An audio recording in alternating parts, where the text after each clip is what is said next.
One of the things that we recommend doing, and we try to do ourselves, is being very sensitive to the places we are in, the contexts we inhabit, and what's going on at the moment. And you have to be aware that we live in St. Paul, Minnesota, part of the Twin Cities, and you will probably be aware that more than a year ago, George Floyd was murdered here in the Twin Cities by a Minneapolis Police Department officer, Derek Chauvin. So we had the murder, we had the video released from that, we had the uprising following it.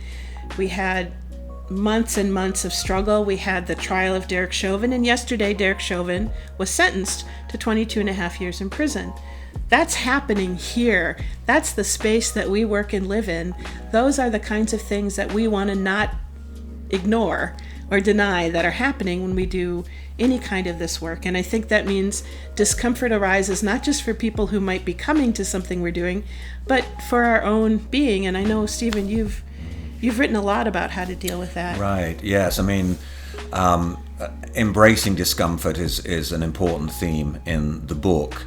And one of the things that I think it's, as a facilitator or as a teacher or a leader, you have to prepare for is that as people move into talk and action around this race, particularly if it's the first time that they're involved with it, there is going to be some discomfort. There's going to be feelings that are welling up. There's going to be anger, righteous anger. There's going to be fear. There's going to be crying at times as you go through a living of some trauma that you've experienced.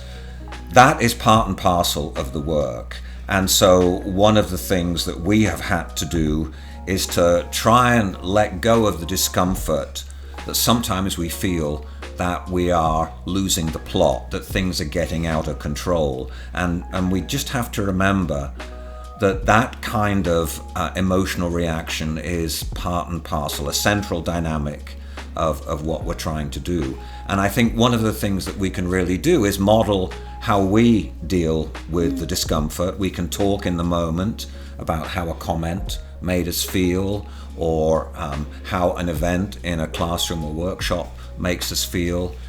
And we found it particularly helpful to do this with colleagues of color, to work as team members in a multiracial facilitation team, where the team members can sort of process the moments of discomfort in the moment in front of the group, and where we can hear from different racialized perspectives, and where we can call each other on things that each of us is doing.